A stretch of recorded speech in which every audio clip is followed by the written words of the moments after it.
Morning all, welcome back to the channel. It is Thursday morning. I've had an early start. I've got up to HQ. I'm going to finish that 14 tonner this morning, or this afternoon. Today, I need to finish that 14 tonner today because I'm sick of coming up here. So yeah, we'll go and see what we're up to. Right, I'm back in at this and I am having my patience tested with, can't show you really because it's that far down in the valve chest.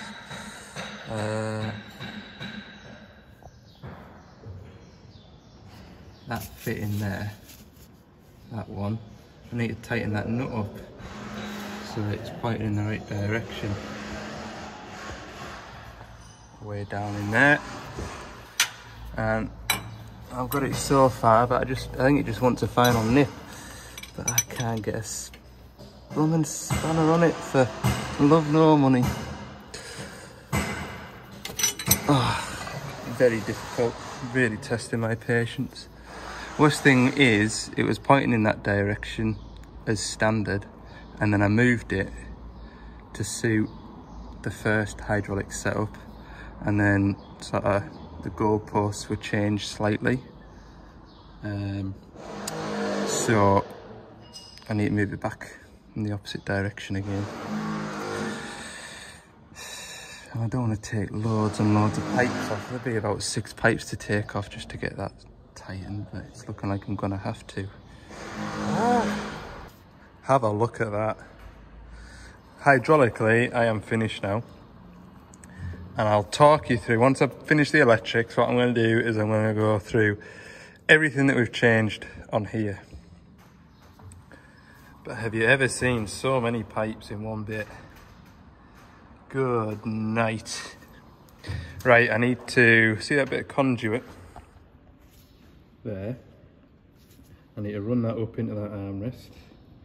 I need to attach it to that button there, and that is what's going to work my chainsaw when it's got a log grab on it. But I won't be able to know if that's working properly until I've got this valve put into the back of the valve chest there, which isn't going to be till probably tomorrow if he's remembered to order it this time. So yeah, I won't be able to check the one-way circuit, but I can check the pressures of me extra two-way circuit, and I can check the pressures, I can check the operation of me changeover valve here. Like I say, 2 minutes time, once I've wired that up, talk you through everything. Right, oh, clarity stuff's done. Take my gloves off now and do some electrical stuff. Well, I don't know if it was something I said, but everybody's just gone.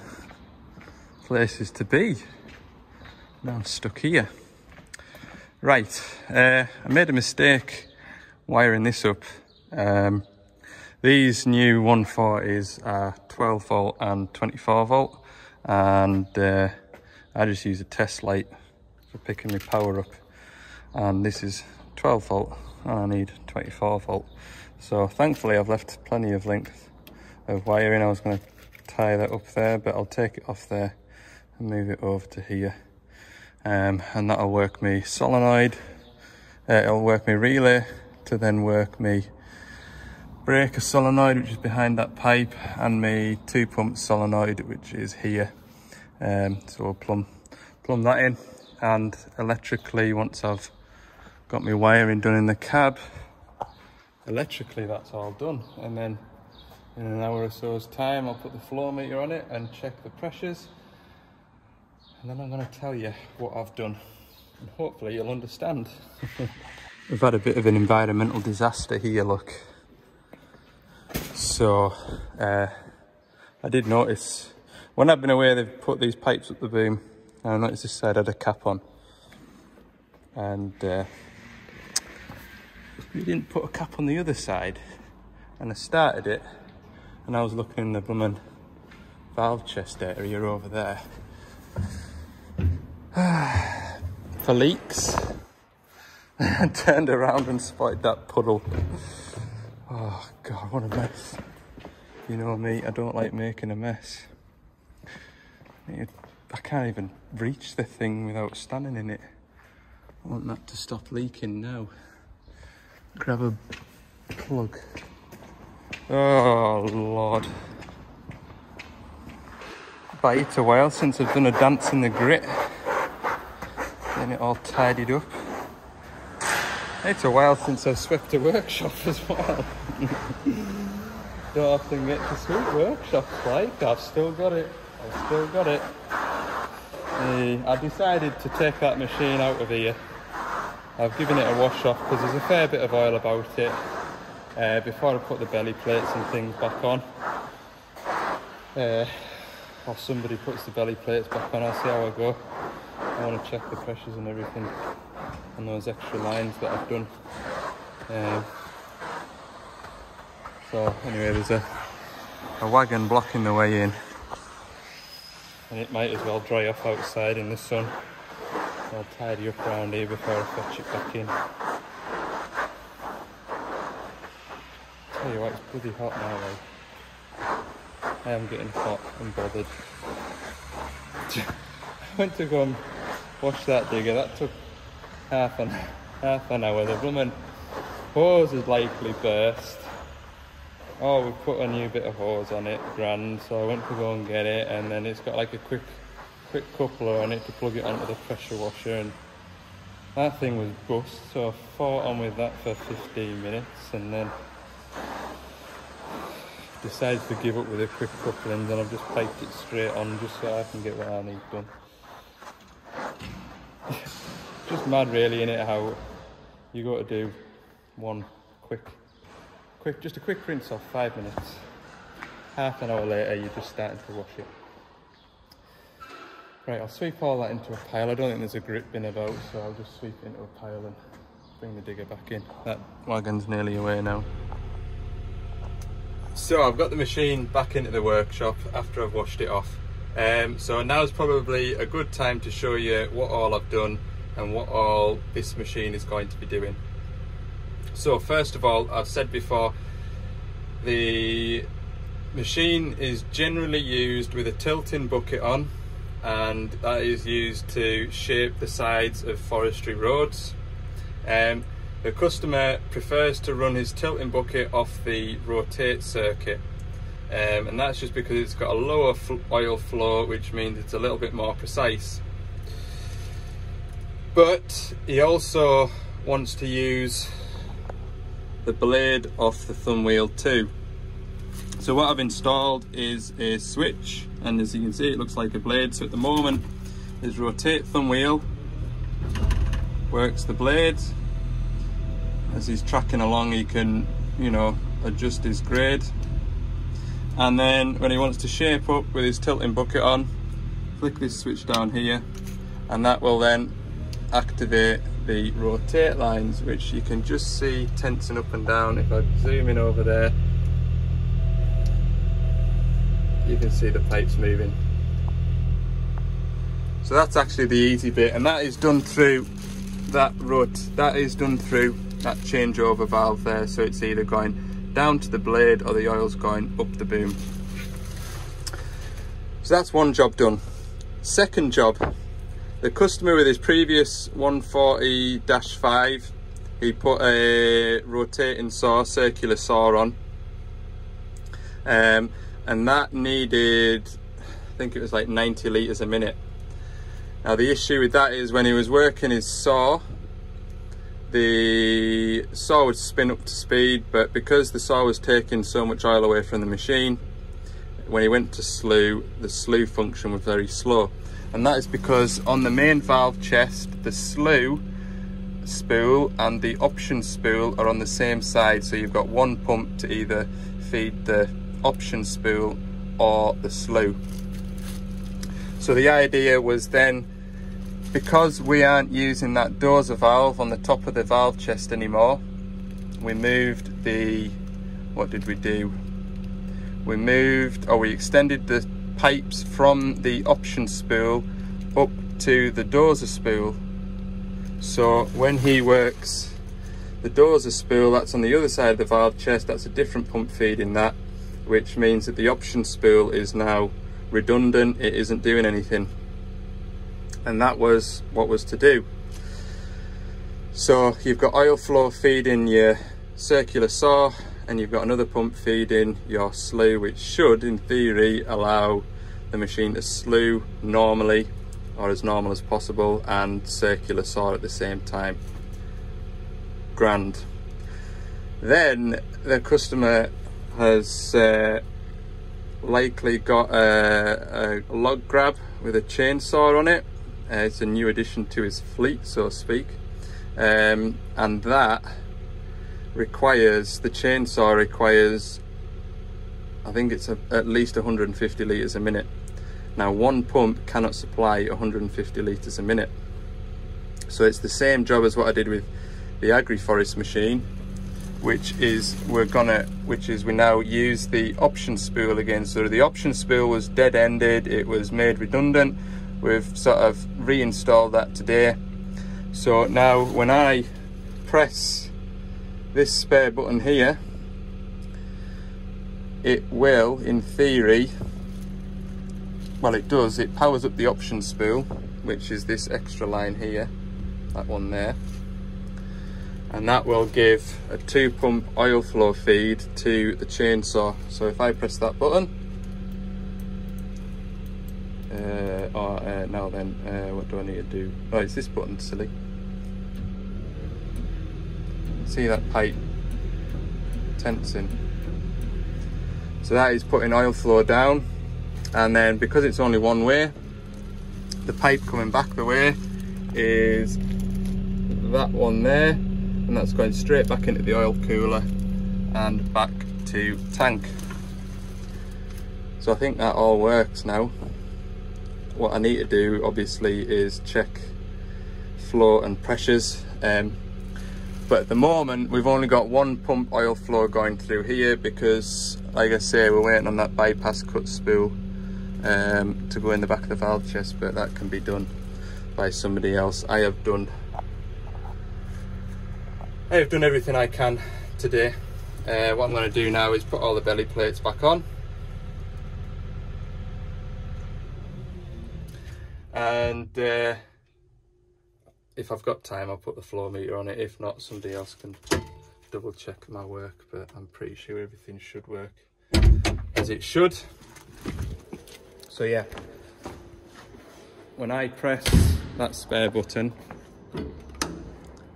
that energizes this relay, which then powers up the option solenoid, and it also powers up this solenoid here, which is a 2-pump solenoid.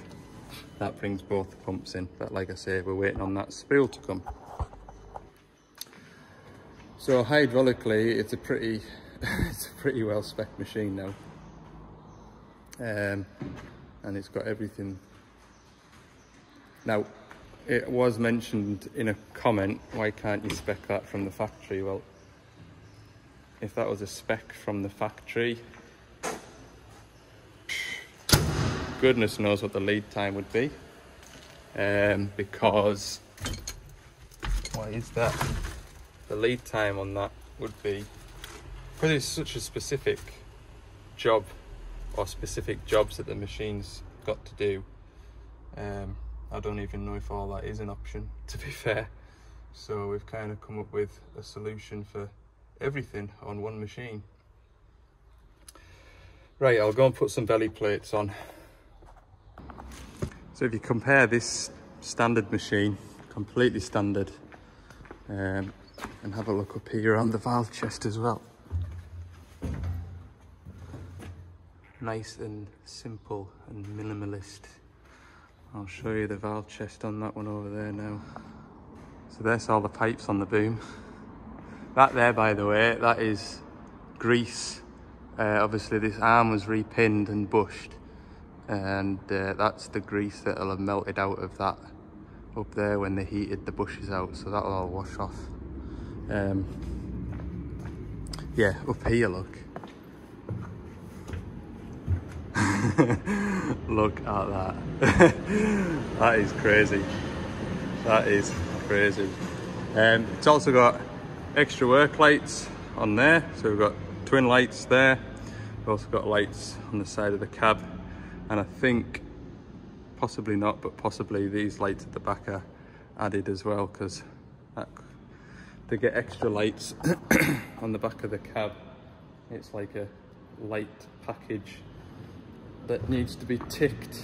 And yeah, if you missed the previous video when I was here, this blade is specially altered to allow to add blade extensions. So yeah, job's a good one. Right, I'm going to start putting belly plates back on. Everything's, well, it's dry air, at least it's not soaking in oil anyway like it was before. Good. Go and get my impact gun and get some bolts rattled. Right, I am done. Just done a handover there with my boss, so when that valve comes in, he's going to put, or get somebody to put the valve in, and then they're going to put the flow meter on it and check everything's working, because by the time I put all belly plates on and just sort of sorted a few little snags out, put some oil back in it, 30 odd litres went back in it. Yeah, that was the job. It's 5 to 5 now, so got a right good day today. So I'll see you in the morning, won't I? All right. Morning. My voice sounds a bit funny today, I don't know why. I'm heading down South Cumbria this morning, and it just needs to be a quick visit down there too. I've got a DX27 with an oil leak. That phone call came in on Monday, I think it was, but the customer said that it'll wait till back end of the week, so that suited us because I've got a 420 CVT to do a first service, 250-hour service. So that's only 2 hydraulic return filters and 2 transmission filters. So I'm hoping to be done by lunchtime. I need to get back up to Carlisle to go to the hospital to get my foot x-rayed, just to make sure that everything's healed up, and that's at 2:10, so the latest I want to be leaving either site, whichever one I go to first, will be about 2:10, 1:10, yeah, 1:45 is the latest I can be setting off. So yeah, it's 8 o'clock. I'll point the van south, I'll get down there, and once I've been to the hospital, get back and sort that fuel gauge out on that little micro digger, then that'll finish that one off. And it'll be time for the weekend again. The week has gone in quick, so it has. Right, I'll see you down there, eh? First time I've been back at the yard, and someone's been vandalising the bit and they've knocked that light over, look. Wonder if there's any class green paint on it. 27 isn't back at the yard where this fella was gonna have it brought to, so that'll have to go on the back burner. It didn't sound like an urgent job, like I say. He phoned in on Wednesday. No, it wasn't. It wasn't even Wednesday, it was Monday. And it was still working away, and he said just come at the end of the week and it'll be back in the yard. And it ain't back in the yard, so I'm gonna go and do my service on my shovel. If I get finished there at a decent time, I'll phone and see where it is. Maybe it's on the road heading back here just now, for all I know. Right, I'll go and do this shovel. It's only around the corner. Right, it is getting a 250-hour first service. So all that is these 2 transmission filters and 2 return filters. Probably the smallest service this shovel will have in its life. Yeah, it seems a bit odd changing transmission filters but not the transmission oil, but just going by the manufacturer's service schedule, and that's what it needs and that's what it's getting. So yeah, it won't be a bad job at all, like no oil to change, just 4 filters. Good. I'll put a boiler suit on, grab some gloves, do the transmission filters first, since as though they're right there.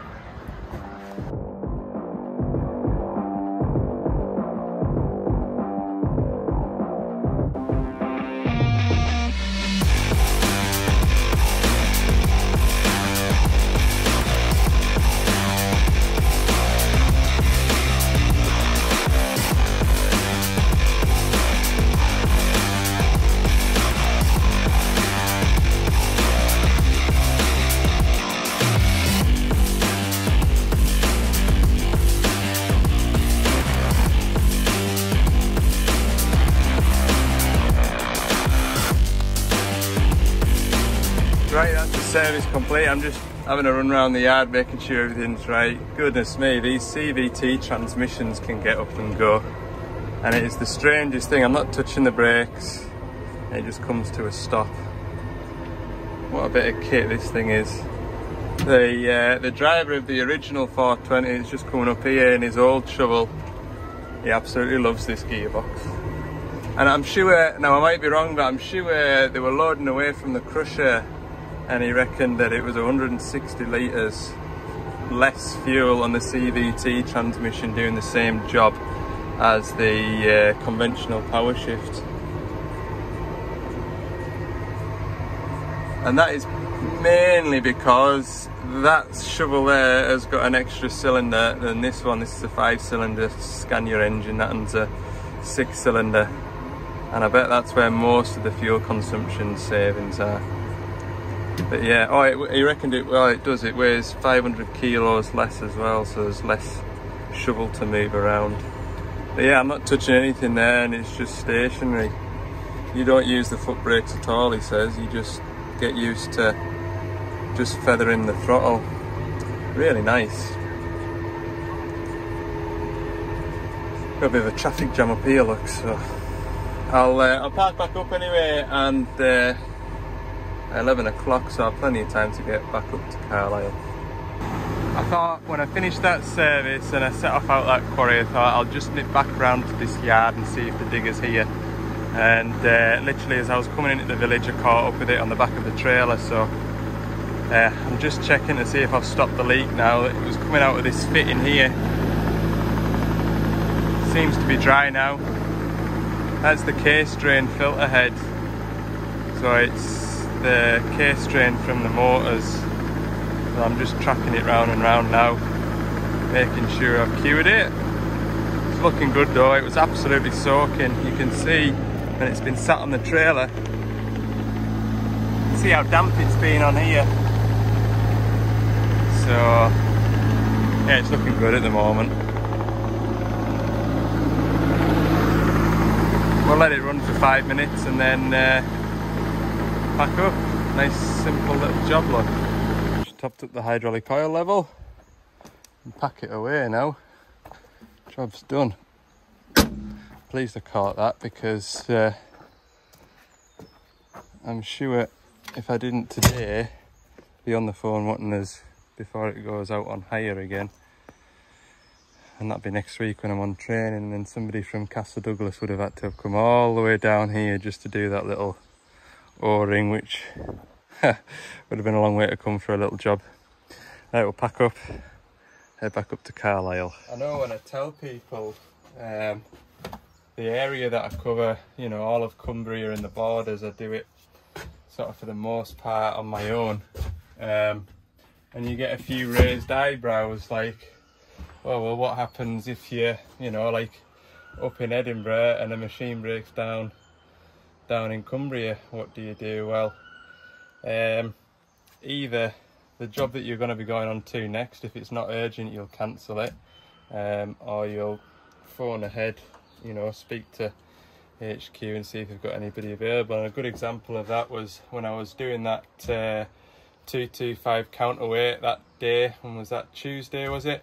There was a breakdown down in Cumbria and it was pretty urgent. The machine had stopped, cut out, wouldn't restart, and it was right in the middle of a building site.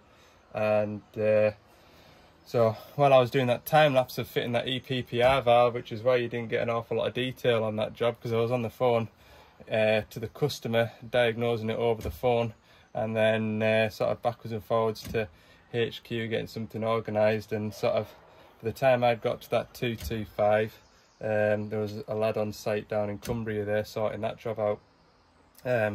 So for the most part I do kind of cope on my own, and as you see I kind of group jobs together in one area just to make my time more efficient rather than running backwards and forwards up and down the roads everywhere.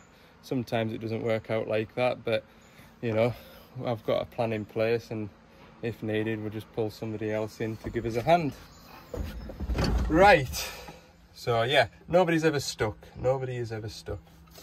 we'll fire this up, park it up, jump in the van where it's air conditioned because it is roasting down here. There's not a breath of wind because we're surrounded by trees. It's so warm. Right, we're back at it. Back from the hospital. Foot's okay, not fully healed, but it's not expected to be healed for 3 months apparently, so I have to take it steady for 3 months. So yeah, anyway, we'll finish this little micro digger off. Remember, I ordered a fuel gauge but it never turned up, and it's here now, so I'll fire this on. Double checked again and it's not the sender unit, but that seems to be working okay, so change this fuel gauge out. Not the nicest of things to be in among, like, it'd just be, yeah, so much easier if it was just a plug, but there you go. Right, I'll pull this on out and replace it. This isn't the same machine as I had earlier on in the year, if you remember. I had such a fight with that one. This is a different machine. It is, what am I after? I think there's something stupid like 12 mil. I think might even be 10 or 11. I'll double check now. Right, what I'm about to show you also includes a horrific noise, so yeah, I'll just show you really quickly. Keep an eye on that fuel gauge. Hate that beep so much. That beep is on for as long as the blooming ignition's on, so see if you're doing any electrical troubleshooting and you need the ignition on, you've got that twining away in your ear. Anyway, new gauge is in, it's working. Put all this back together now. And I left all my stuff out sort of next to the machine, but so let's put a feeder wagon as close as possible to where I need to be, so I moved all the stuff. Now I'm pretty sure I had all the bolts in. Oh, there better not be any bolts missing. I will be mad. So that's that back together. Unfortunately, I left my phone in that little triangle. I know I left it on a time lapse. The phone overheated and switched itself off, so that's handy because that was a bit of a struggle getting all that line back up. I'm not a huge fan of putting them back together, not too bad come apart. What I was wondering, I've noticed with what I watch on YouTube, sort of your time is a premium and so is mine, and I've noticed that I'm quite behind on a lot of the videos that I watch, and so when I'm looking through my subscription list, I'm sort of tending to click on more videos that are sort of 15 to 20 minutes long as opposed to half-hour videos. And I know in the last few weeks the views, general sort of average views of my videos has sort of dropped a bit, and I just wondered whether or not my videos were too long. I did start off doing these videos that I'm aiming to keep them within 15 to 20 minutes, but it sort of naturally kind of got to half an hour, 40 minutes, and yeah, I just wondered whether I should be sort of trimming them down a bit more, taking off a bit of the fat, and just sort of making them a bit more snappy, a bit more punchy, or let me know, tell us what you think, because I keep the format as it is just now, or sort of tweak it a bit to make it a bit easier for to watch. So let me know down in the comments, and be honest, I won't be offended. So yeah, and also within the videos, do you like the time-lapse sort of style of things? Would you prefer sort of a bit more kind of over-the-shoulder type of a thing? I mean, the issue with kind of more over-the-shoulder stuff is the videos will naturally be longer. So yeah, I'd like a bit of your feedback if you don't mind. Now I am on training next week, as I've mentioned. I've got a couple of videos lined up for while I'm away, just to try and keep the ball rolling. But if you want to put some questions down in the comments of this video, then I will collect those questions, and I'll do sort of, as part of a video, I'll do some sort of questions and answers. So if you have any questions, there's a couple in already, but whatever you put down in the comments box tonight in this video, it will reflect in the video next week. So if I only get one comment, then it's going to be a pretty short video. Right, I hope you enjoyed it, and yeah, thanks for watching. We'll see you in the next one.